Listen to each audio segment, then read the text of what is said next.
Hello everyone, welcome back to my YouTube channel. I tell you what folks, I've been watching General Hospital for more years than I care to count, and let me say, these latest developments with Lucas Jones have me sitting on the edge of my old recliner, popcorn in hand, grinning like a kid again. You know, I've always had a soft spot for Lucas. He's a good man trying to do right in a town full of secrets and trouble, but this time, the boy is walking straight into the fire. Word is he's got himself a bulletproof vest and a hidden camera ready, all set to trap that dangerous fella, Sidwell. Now, from what I saw, Lucas called Sidwell up and asked to meet him at that new tennis center they're building, the one named after young Marco Rios. Smart move on the surface, but my goodness, it's risky. Lucas is convinced Sidwell is a killer who won't hesitate to strike again, and he's determined to catch him red-handed. He keeps talking about that safe being the key to everything. I reckon Lucas is trying to make Sidwell think he's got those old photos and film negatives, the ones that could be used for blackmail. By acting a little suspicious around that safe, he's basically daring Sidwell to make a move. Lord, it's like watching a real-life game of cat and mouse, except this cat has claws and no conscience. It warms my heart a little to see Lucas stepping up like this, even if it scares me for him. He's got that same fighting spirit his family's always had. Still, I can't help worrying. Sidwell is no small-time troublemaker. He's the kind of man who leaves a trail of pain behind him. One wrong step and Lucas could end up in real danger, vest or no vest. I'll be glued to the screen to see how this plays out. These soap stories have a way of pulling at your heartstrings, don't they? They remind us that even the best folks sometimes have to take big chances for what they believe is right. What do you think, friends? Have you been following Lucas's bold plan too? I'd love to hear how it's hitting you. And let me tell you, friends, this whole situation with Lucas has my stomach tied up in knots like I haven't felt in a long time. Here's this good-hearted doctor putting himself right in the line of fire on purpose. He's cleverly luring Sidwell to that specific spot at the new tennis center they're building for Marco, knowing damn well the man is going to show up furious and ready to strike. In plain talk, Lucas is turning himself into the next target, almost daring Sidwell to make his move. Now, I watched the preview for this week, from the 8th to the 12th of June, and there's Lucas wearing that big, bulky jacket. You can tell right away it's not just for the weather. That thing is loose enough to hide a bulletproof vest underneath.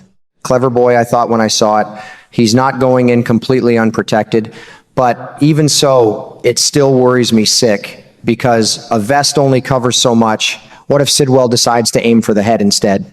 One shot in the wrong place, and everything could end in a heartbeat.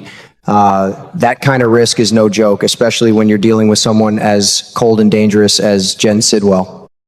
Still, I can understand deep down why Lucas is willing to roll the dice like this. It all comes back to poor Marco Rios. That young man didn't deserve the terrible fate he got. From what I've pieced together, Lucas had asked Marco to help steal some medication from Britt Westbourne. Then that Pascal Levesque character went and spilled the beans to Ross Cullum. Before anyone could blink, Marco paid the ultimate price for what they called his betrayal. It just breaks my old heart thinking about it. Marco was so young, full of promise, and now he's gone because of these tangled webs of secrets and revenge. I reckon Lucas has been carrying around a heavy load of guilt ever since. He feels responsible for setting those events in motion, and now he's determined to make things right by bringing Sidwell down once and for all. That's the kind of man Lucas is the type who steps up when others might run the other way. In a town like Port Charles, where trouble never seems to stay buried for long, it takes real guts to stand up and say, enough is enough. I'm proud of him for having that kind of courage, I really am. But at the same time, I can't help wishing he had a safer plan. Life's taught me that even the best intentions can go sideways real fast when you're facing a man like Sidwell. He's got no mercy, no soul left in him. Still, these stories on General Hospital have always shown us that sometimes one brave soul has to walk straight into the storm if they want to protect the people they care about and finally bring justice to those who've been hurt. I'll be sitting right here in my favorite chair every day, watching to see how this all plays out. Part of me is excited to see Lucas finally get the upper hand, but the bigger part is just hoping and praying he makes it through in one piece. These characters feel like old friends after all these years, you know? You laugh with them, you cry with them, and sometimes you worry about them like they're your own flesh and blood. Lord willing, Lucas comes out of this okay. I'll be saying an extra little prayer for him tonight, just like I do for my own kids and grandkids. What about you folks? Are you as nervous as I am watching Lucas walk this dangerous path? And let me tell you, friends, my old heart is beating a little faster just thinking about what's coming next for Lucas. Sidwell is not the kind of man who lets things go easily. As far as he's concerned, Lucas is the one responsible for Marco's death, and that kind of grudge runs deep. I can easily picture him showing up at that tennis center, eyes full of anger, and deciding right then and there that it's time to pull the trigger. The man has done it before, and he won't hesitate if he feels cornered. That's why I keep coming back to that bulletproof vest. Lucas is smart enough to wear one hidden under that oversized jacket, but will it really be enough when push comes to shove? A vest might stop a shot to the chest, sure, but what if Sidwell aims higher? What if he goes for the head or gets in close enough to do real damage? It scares me, I won't lie. Lucas is playing with fire here, and one wrong move could change everything in a heartbeat. Still, I admire the boy for even trying. Not many folks would put themselves on the line like that. From what I've seen in the previews, Lucas has more than just the vest up his sleeve. He's planning to catch Sidwell in the act, maybe even using a hidden camera to record every single word, every threat, every confession that comes out of that dangerous man's mouth. Now that would be something, wouldn't it? Solid proof that even Sidwell couldn't wiggle out of. If Lucas can get that recording, it might finally be the key to locking that villain away for good and bringing some peace back to Port Charles. But I also know Lucas isn't going into this completely alone. There's bound to be someone who steps in at just the right moment to help him.